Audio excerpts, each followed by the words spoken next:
If you can keep your head when all about you are losing theirs and blaming it on you, if you can trust yourself when all men doubt you, if you can wait and not be tired by waiting, if you can dream and not make dreams your master, if you can think and not make thoughts your aim, if you can meet with triumph and disaster and treat those two imposters just the same, or watch the things you gave your life for broken and stoop and build them up with worn-out tools, yours is the earth and everything that's in it. And which is more, you'll be a man, my son. There are lions in every zoo. And even though they are raised in that habitat, and most of them were born there, raised there, it should be its natural habitat to be inside of that cage. It's all of its experience are right there inside of that cage. Every moment of its life has been lived in that cage. But there's a reason why they keep that door locked. They keep it caged because the instincts of that lion says, I belong, I deserve, I thirst for something outside of this cage. And the same thing is true with you. There were times where you've known that this job is not yours. This place that you're in, there's something bigger than this. There's a city you were raised in and something told you, I've got to move out of here. I've got to go after something. There's a whole world for me to explore. Your instincts are already telling you it's time to grow. You know that thing that you have to do that sucks? That thing? Yeah.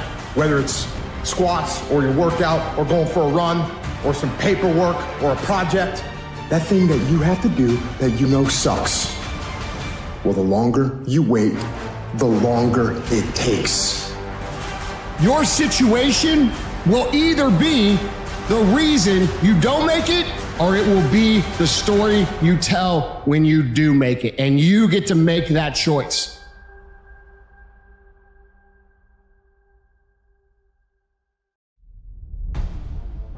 In the darkest corners of life, there's a secret power hiding in the shadows. It holds the key to transforming ordinary individuals into superhumans. Anyone can access it, but almost no one does. But if you're going to reach your fullest potential, it is vital that you find it within yourself. Life is not a spectator sport. It's a battlefield. It's a battlefield where the victorious are not the most talented, they're not the most gifted, they're not the ones who were born with the right last name. It's not something you're born with. It's something you forge in the fires of adversity. It's time to evolve. It's time to do what beasts do. But you can't do that until you realize that there is something greater inside of you. How do you get out of a cage? How do you get out of a place where you've been stuck? You've been confined with what you can be. It begins with a desire to test your limits. It begins with a desire to see if you can finally get out of here and discover what's on the other side of that cage wall and see if the realm that you're supposed to have dominion on is bigger than the size of your cubicle. So never feel sorry for yourself. Never ask what else can go wrong. You just stay in the fight. When you die, you'll know, because you're no longer fighting. The dragon is all of the things, the way you self-sabotage, your self-limiting beliefs. You're not that smart. You're not that good looking. Everything internal is dragon. When you learn to master the dragon and fight through the bear, you have mastered life, my friends. And mastering the dragon means doing the self-work, doing the work that you gotta do even when you don't feel like it. Even when your emotions tell you not to, even when you begin to negotiate and the inner critic comes out, still do it.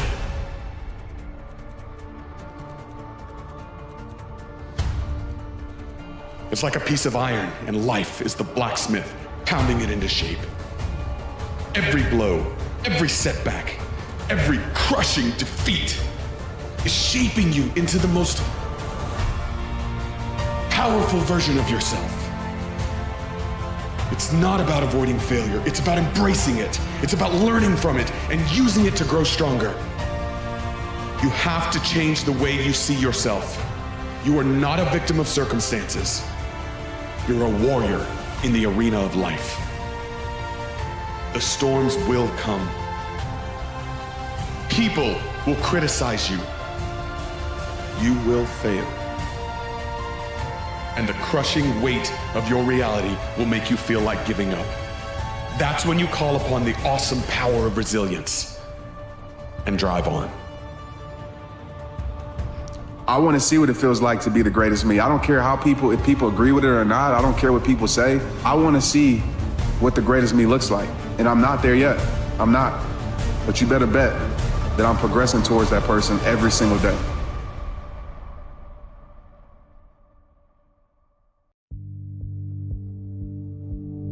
The decisions that matter most in life, you have control over. Choosing love over hate, you have control over that. Choosing to get out of bed instead of hitting snooze, that's on you. Using pain to fuel you rather than break you, incredible opportunity.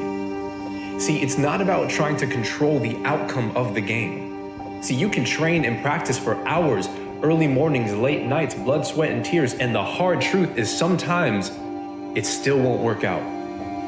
So it's about controlling who you become. Who do you become in those early mornings and those late nights?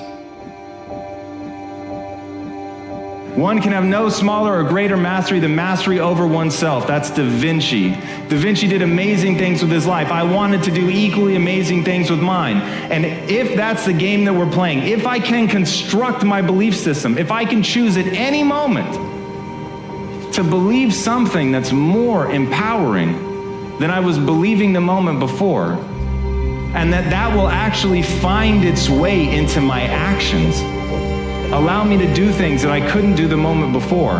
To me, the very fundamental purpose of life is to find out how many skills I can acquire that have utility, and then put that utility to the test in service of something greater than myself.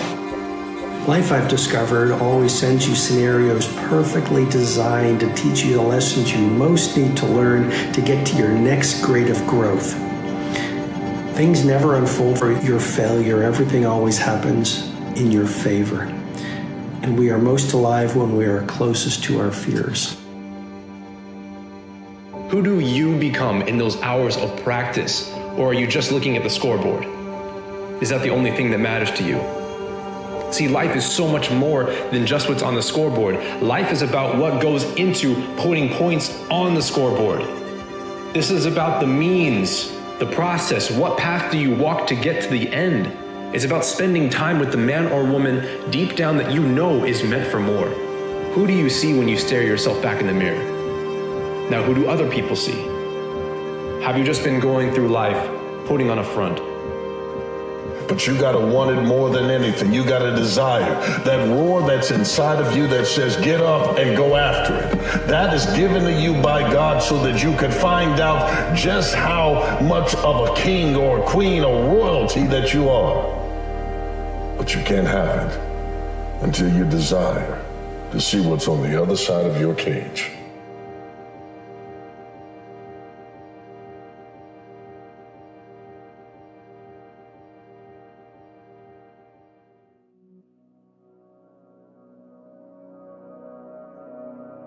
You know, I heard a quote one time from Vincent van Gogh that really rang true. He said, he has dedicated his life to his art, and he has lost his mind in the process. When I sat and I thought about that, it sounded very familiar. I have given every single thing, every ounce of my life to this craft, to perfecting my craft, and I continue to do so. And in the process, I have lost my mind, but in a good way.